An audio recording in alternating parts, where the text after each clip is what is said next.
go.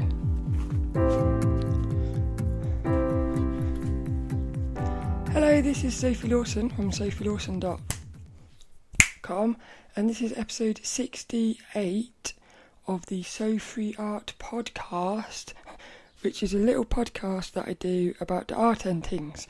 And this one's going to be all about death. And if you're watching on YouTube at youtube.com/Sophie Lawson, you can see that Dennis is dead. So little Dennis won't be doing anything on this one because he's just gonna lie there and do nothing. So this one's going to be all about death. And I've wrote some little notes on a paper towel that I took at work.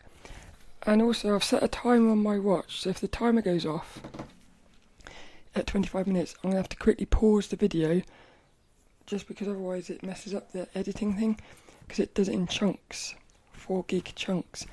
So if that goes off, that's what that is. But this one's going to be all about death, and really about how thinking about death can make you a better artist, but also like a better person. And I don't think many people talk about death. I find it fascinating. So I'll just quickly go through the little topics.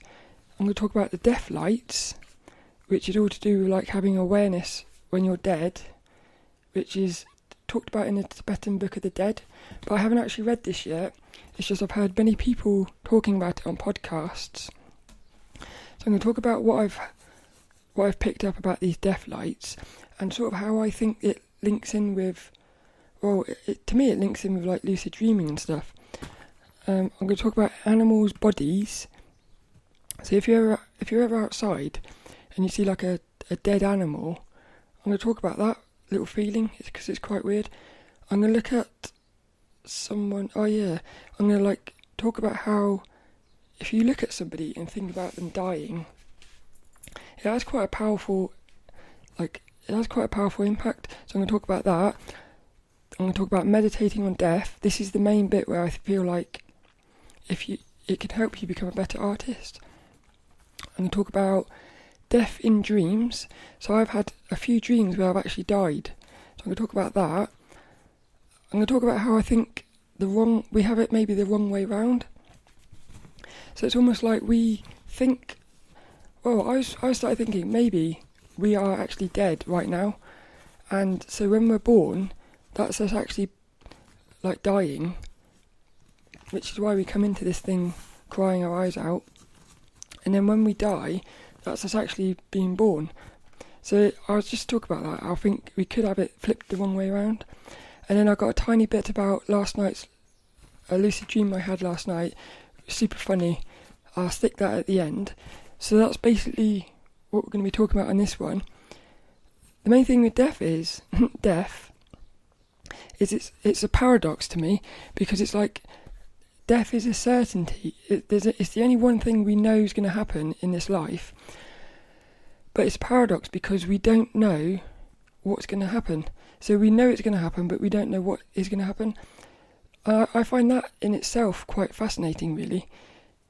But what I've thought about a lot, like when I'm walking home from work, I often wonder, because, well, this goes into something. When I'm at Saltram, which is like the local woods, sometimes I just sit there, and if you sit there perfectly still, like lie on the grass or something, after about 5 or 10 minutes, little insects will start walking past right in front of you, because I think they don't realise you're there if you're still.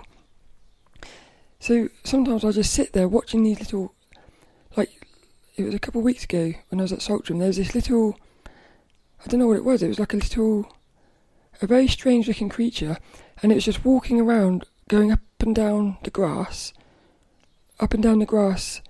around the leaves and everything. And I just looked at it and I thought, that thing is so fragile, because if it's tiny, it was like it's probably about a quarter of the size of my nail. And I thought, if I wanted to, right now, I could get my fingers and squish it, and it's gone. And it's gone like that, and it wouldn't know what's happened. So I just think that is so vulnerable.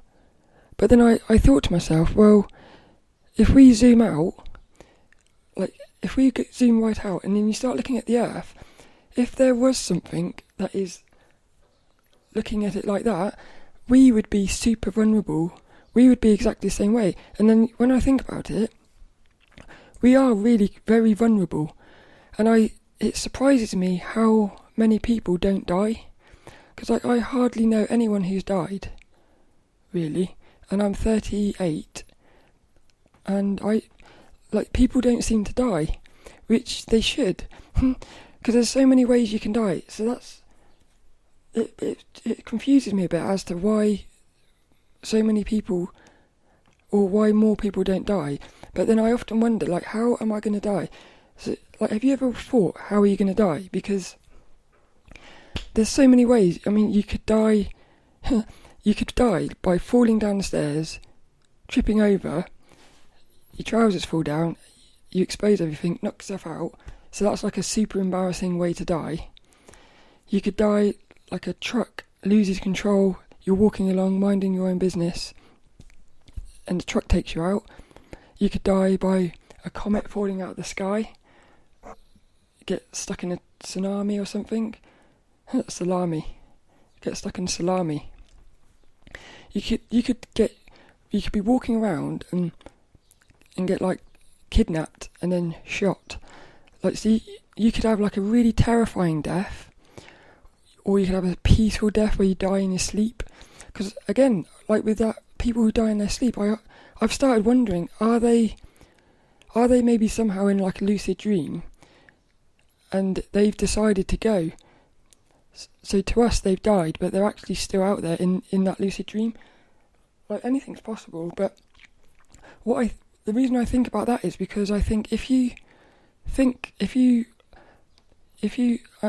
about how you are going to die, and there's so many ways to die, I think one of the main things I want to do is, no matter how I die, I want to die with a smile on my face. I think if you can do that, you've probably lived a good life. So I've often tried to imagine myself in the worst possible scenario, being tortured for days, and knowing you're going to die. And I've tried to put myself in that and carry on smiling, so that, because I think if you die with a smile, I somehow think that smile is going to go with you. So that no matter what, it's almost like no matter what happens, you can control that you're smiling, even if it's a horrifying death. So that's one thing I think about. But it kind of goes into this thing with the lights, with the Tibetan Book of the Dead. So in this book, what I've heard on a podcast is it talks about how when you die, what's going to happen is, this is why I think lucid dreaming is so important, because lucid dreaming is all about keeping your awareness when you're dreaming, and I feel like death is it's like a permanent dream. It's going to be like a permanent dream. So if you can have your awareness when you die, I think if you haven't got your awareness when you die, your subconscious is going to be making decisions for you. So if you're still living from fear and stuff, your subconscious is going to be making fear decisions. So I think when you die, it talks about in here, you're going to come face to face with beautiful, almost like angel type beings, and they're going to try and take you one way. You're going to have these almost like demon type creatures who are going to try and scare you and stuff, but you're going to have lights. So I don't know what lights are because I haven't read the book yet, but I know the one light I do know is that a blue light, if there's going to be a blue light, and if you go towards the blue light, you're going to be taken back to Earth. So that the blue light represents Earth. So you would come back and have another life, and then go back through it again. But I think the thing is, if you can keep your awareness, you can basically stop yourself. So when that blue light comes up, instead of being pulled towards it, you would be able to keep your awareness and say, no, I'm going deeper. And you would be able to just go through all the lights. But if you haven't got your awareness, or if you're still living with fear, when that, the way I'm looking at it, now I'm making this bit up because I haven't read the book, but let's say a fear creature comes up. If you're scared because you you think it's real, well, it probably is real, but if you don't understand it, or if you haven't got your awareness to think that this is like a dream, in other words, it doesn't matter, that thing's going to come up and you're going to run away from it, and the way I would look at it is it's probably going to make you run towards one of these lights for like safety, and that's going to put you into another type of existence. And like these angel type creatures, if you go towards those, because you're going to want to go towards that, because I imagine it's all going to be with your brain. So this realm, the death realm, is going to know everything about you. So it's going to know your deepest desires. So for me, I would imagine it's going to show itself as like my therapist, because I love her to bits. So if, let's say she dies in this life, and then I die, and it shows itself as my therapist, and it says, "Come here." I would have to say, "No, I'm not going towards you." But imagine how hard that would be when you love that person to bits, and you'd want to go and embrace them. But that embracing them, that could be what takes you into another light. So and this is why I think dreams are like a practice. It's almost like a little practice playground of not being sort of seduced by this beautiful things like your desires, saying no to desires, but also not running away from scary things, like staying there, embracing them. It fascinates me. I'm actually, I know it's going to sound weird, I'm actually quite excited to find out what's going to happen, but I really want to read this book. I'm still reading my lucid dreaming book. I'm such a slow reader at the minute, but this is going to be my next book, I'm pretty sure of that. So that's basically stuff to do with the lights. Yeah, lucid, it's all about awareness. I think everything's to do with awareness. Lucid dreaming is all about awareness, which helps you increase your awareness in the waking state, and it looks like it's going to increase your awareness in the death state as well. That's crazy. But like that thing, thinking about death, like this is I think this is a really powerful thing. When you're next in front of somebody that you love or something, like your sister, a family member or something, have you ever looked at them? They could just be sitting there watching TV, like totally oblivious to you, and just look at them and really in your head, like really imagine and picture and understand that they're going to die, and you'll get hit with this feeling like you will want to go and just hug them. And I think that's why it's so important to think about death, because if you don't think about that person dying, you're just going to take them for granted, and then when they die, you'll then think, "Oh, I wish I had sort of appreciated them more." So like my therapist, because she actually left, I've got a different therapist now, but my original therapist, I once meditated on her dying, and it changed everything, because after that, every time I went to one of my sessions with her, I just knew to appreciate her, because it could be the last one, and it ended up, there was a session when it was the last one, but because I had appreciated her before, it wasn't so bad. And because it's almost like you prepare yourself for them going, instead of being like shocked when they leave, you're sort of prepared for it, so you appreciate them when they're with you, but when they go, it's much easier to let them go as well, because you've sort of prepared for it. This is why I think thinking about death is so important. Oh, my phone's gone off, so 10 minutes before the alarm goes off. I get a bit distracted by that. I'm going to talk a little bit about these animal bodies, because, again, when I'm at Saltram, I'm walking down these little paths, I'm always seeing little dead mice, little bees, dead bees, basically just dead creatures, and I always stop and look at these little creatures. Firstly, they always seem to be totally peaceful. Their little eyes, it looks like they're still, especially mice, it looks like they're still there, but you know they're not. So you're looking at it, and you know that all you're looking at is like a a carcass. It's just like a shell. So in a weird way, it's nothing anymore.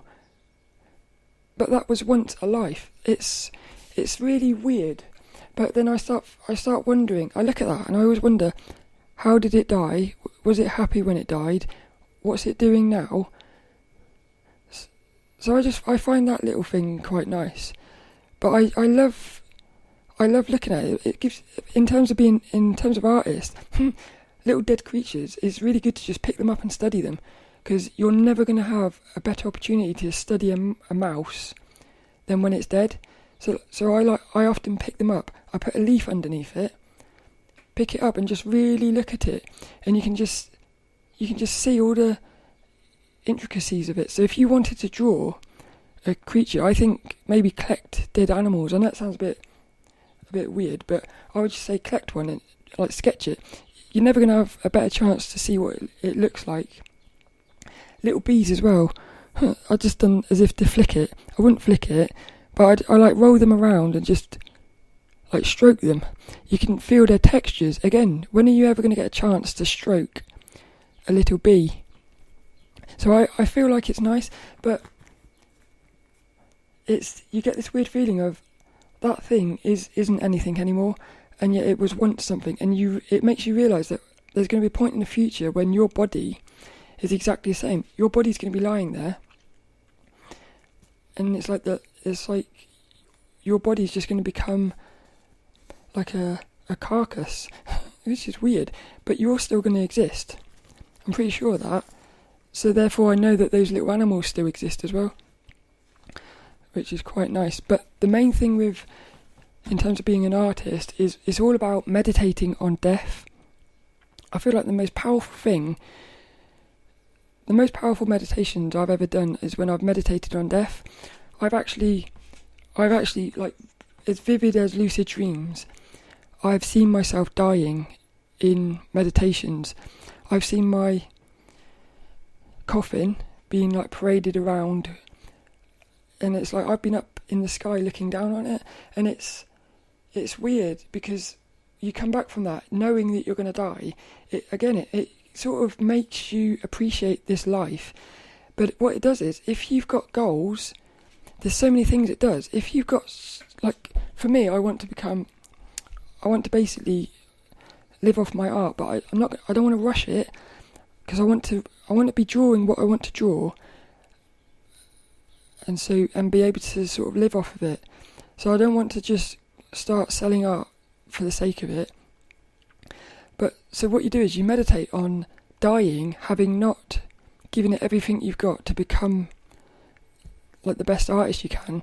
And what will happen is you will feel such sadness at having, for instance, I've meditated on my death and imagined my whole life doing nothing but playing video games, knowing that I could have spent that time studying or working towards my art. And you come back from that, and if you ever needed something to really stop you playing video games or something, do that, because you'll come back from that and know that you can't waste any more time. I always say nothing is ever wasted. So if you are playing video games, it's part of the process. But if you can become aware of the fact that you have a choice of playing a video game or drawing or something, and knowing that your choice is going to end up, one day, it might end up with you dying, having not achieved what you want. Because it doesn't matter. I don't think it matters if you die and don't achieve it. I think the thing that's going to matter is if you die and you didn't give it everything you've got to achieve it. I think that's the only way you're going to have a bit of sadness about it. But this goes into something else as well. Well, there's so many things about this.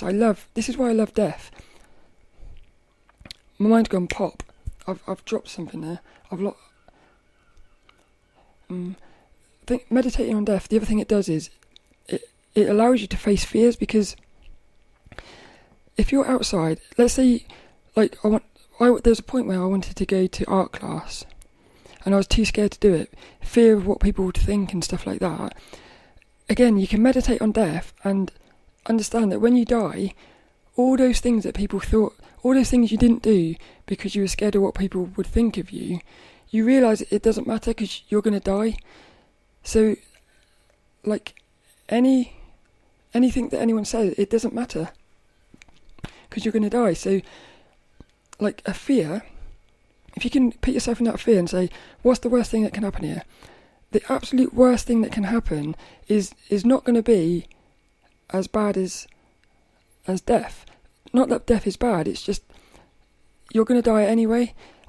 It's quite hard to explain that, but it just makes you realise that there's nothing to be afraid of.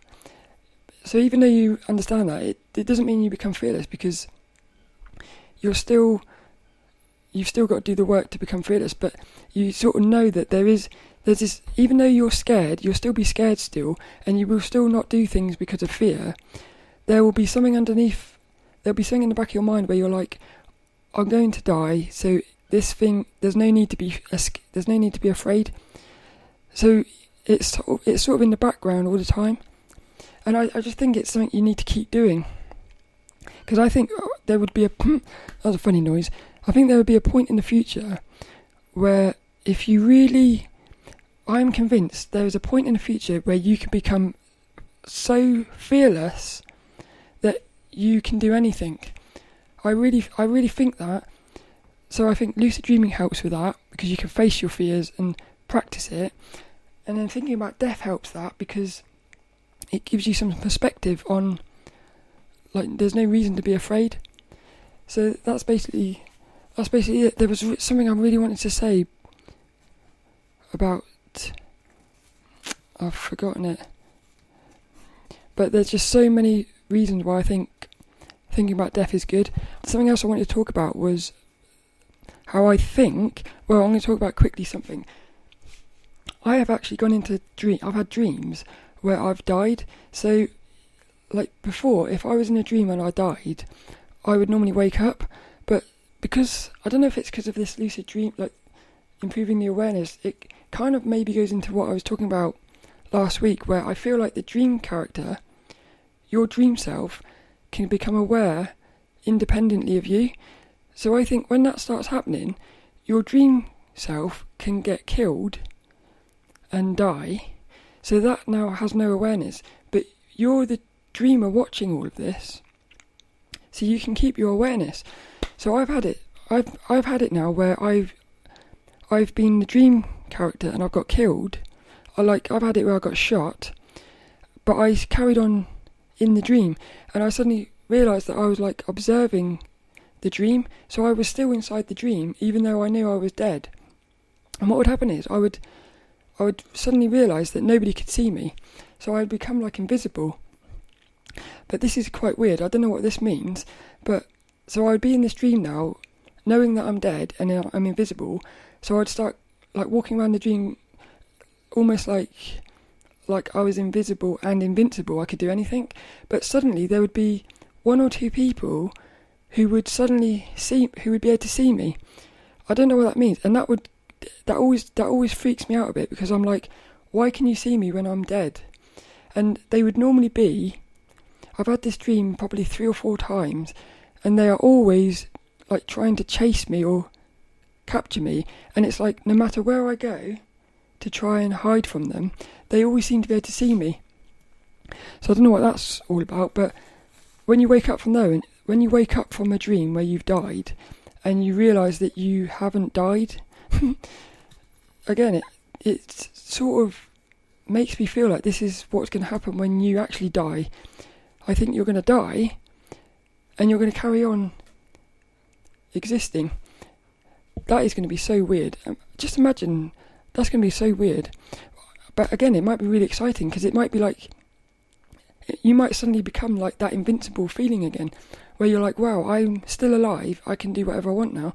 But I've had one dream which was quite sad. What happened was, I don't know if I died or if I was invisible, but what happened was I somehow got frozen in time. And I was in this room, I could not move, I was frozen, and my sister was there, and to her I was dead, but I was like, I'm not dead, I'm still here, but there was no way of being able to tell her. That was quite a sad dream. It felt really like that was quite a sad one, that. So, again, I don't know what that is, but the last thing I was going to talk about is how I think we might have it the wrong way round, which would be so funny. Again, it goes into dreaming a bit, in that, because I've often wondered, we seem to think that that the waking state, the physical reality, is super important, and the dream realm is not important at all. Well, I've started wondering, what if we've got it the wrong way round, where the dream realm is super important, and it's not that the physical's not important, it's just that the dream is more important because the dream is like above the physical. So like it's the dream that is creating the physical. So the dream is actually more important, but we've got it the wrong way round. So I start wondering, what if we've got it that way in like death as well? So like when we die, we're actually being born. So this life that we're inside of now, we're actually dead, and we're not aware that we're dead. This is the death process, and it would explain a lot of things. It would explain some of the things to do with like suffering. It would explain why we're sort of quite limited here, because in this physical you've got time. Like time is the one thing that stops you being able to manifest things instantly. Which, like in the dream realm, you see that time is different, so you think it and it exists. Out here, you think it, you have to wait for it to exist. And like time is the thing between you thinking it and it existing. And I think it depends on the probability of it existing. That determines how much time is between you and it. But if you keep thinking about what you want, in the end, it will exist. So that time thing that's in the middle, it's almost like limiting. It's limiting things from manifesting, because during that period, like let's say a fear comes along. So a fear comes along, or a self-doubt. Let's say you want to manifest your art in a gallery, right? You have to keep thinking. Every single day until it happens, you have to keep thinking, my art is in a gallery, my art is in a gallery, my art is in a gallery, my art is in a gallery. At one day, your art will be in a gallery. I actually did that in 2015, and I was able to get my art into a gallery when it should never have been possible. I'd only just started drawing, and I got my art into a gallery. So it proved to me then that you can actually create things as long as you keep thinking it. But if any doubt creeps in during that period between you thinking it and it becoming real, if any doubt comes in, it might stop you believing that you've got your art in a gallery, which means you're no longer putting that thought there, which means it existing is now going to go further away. However, I think it will still happen because you've increased the probability of it happening, which means even though you're not saying anymore, I want my art in a gallery, I feel like an opportunity will come along where you could get your art in a gallery. So it'd all then depend on whether you're, again, sort of like an awareness. Are you aware of these opportunities? It's quite fascinating, that. So I started wondering, what if when we are born, that's us actually dying? That would be crazy. And it's almost like when we're dreaming, that's us sort of going back into life. It's like us going back into life. Yeah, I've still got to think about this one, but somehow I think like the dream is linked with the death realm. So it's almost like dreams is like we can get a taste of death. And when you see that, you see there's nothing to be... I'm going to have a drink of hot chocolate.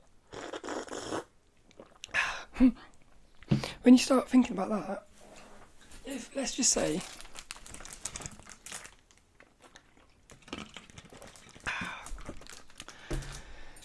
Let's just say death is the same as a dream realm. That is something to be really excited about, because all of a sudden you can do whatever, you're going to be able to do whatever you want. Again, as long as you've got your awareness.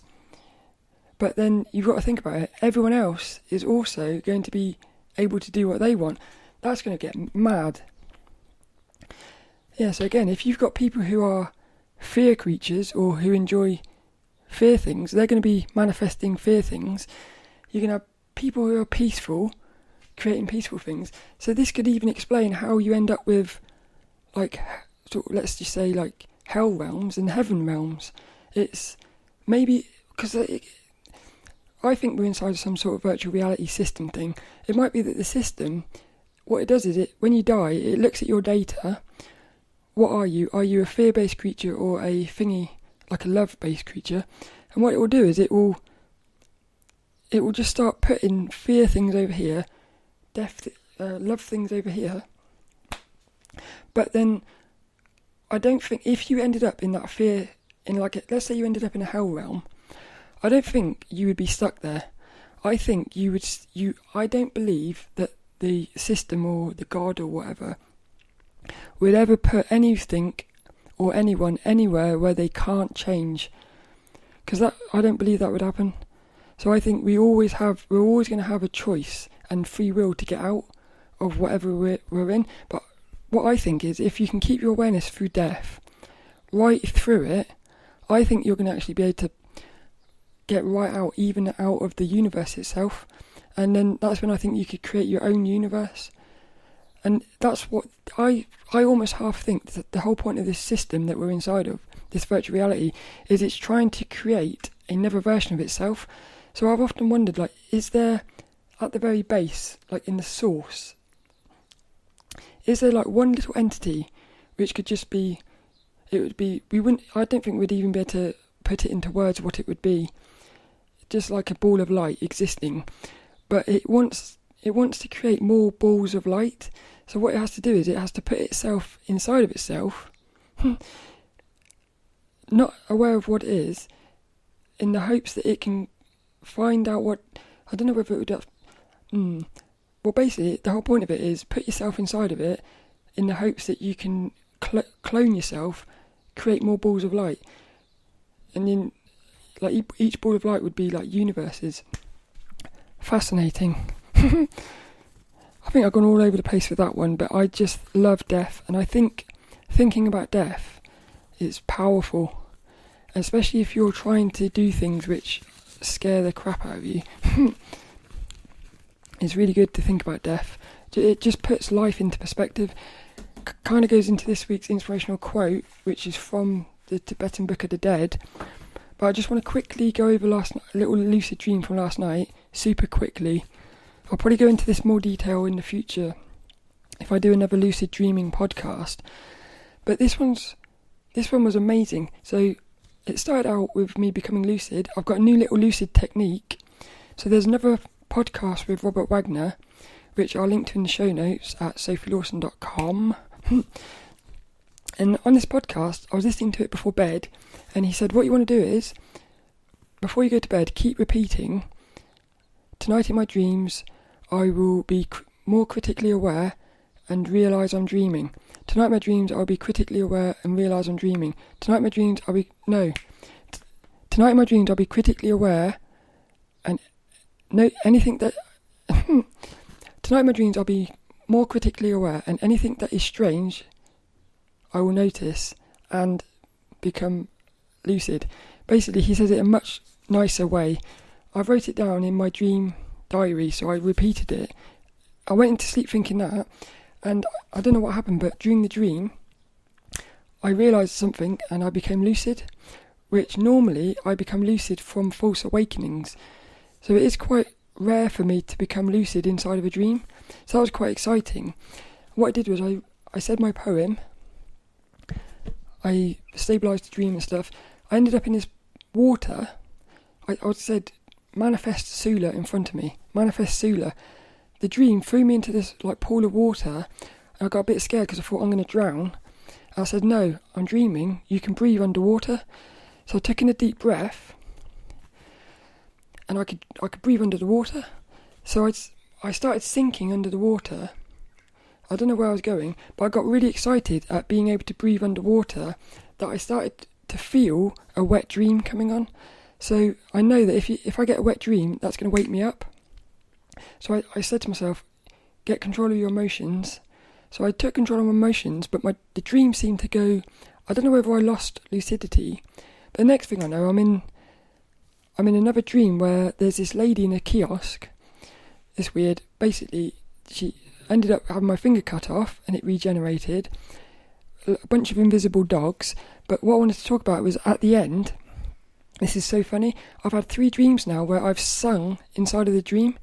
I had one where I became lucid with my sister, started spinning the car, and I started singing, "We're spinning around, 'cause this is a dream," which I thought was funny. And then another one, I became lucid, I was at work, I climbed on top of the counters with a saucepan and some sticks. I started hitting these saucepans going, boom, boom, ksh, boom, boom, ksh. We are dreaming, pff, boom, boom, ksh, which I thought was funny.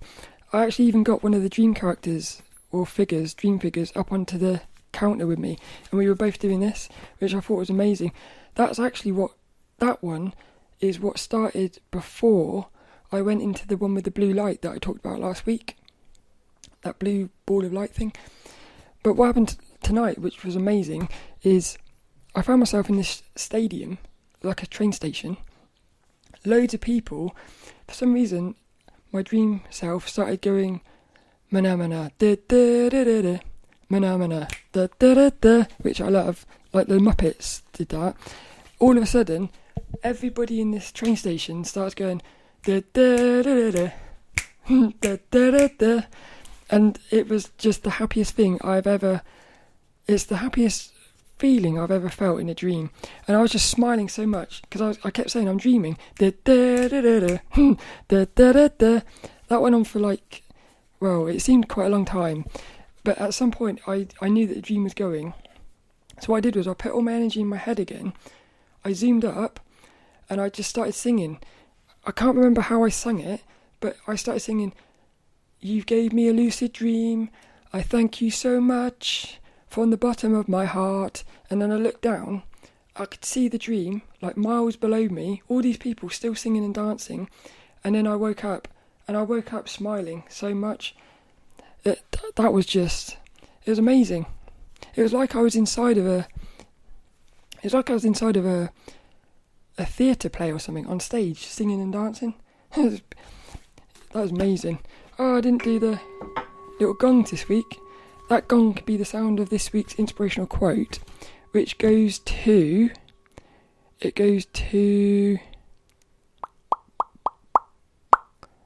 Book of the Craft of Dying. That sounds like a good book to get. The Book of the Craft of Dying. So this week's inspirational quote comes from that book, and it is, "Learn to die, and thou shalt learn to live. For there shall none learn to live that hath not learnt to die." Beautiful. That's amazing. It kind of goes into that thing as when you think about death, you come back and appreciate life. Again, it's just like lucid dreaming. You increase your awareness in lucid dream, you increase your awareness in life. You think about death, you improve your life. So they are linked. They're both linked together. Learn to die, and thou shalt learn to live. For there shall none learn to live that hath not learnt to die. The Book of the Craft of Dying.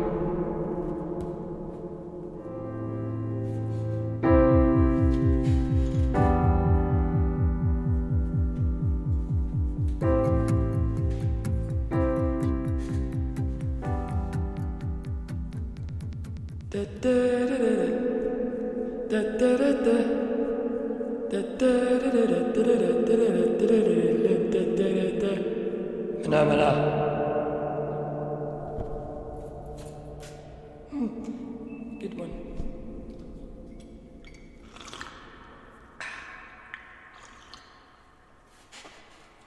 Da, da, da, da.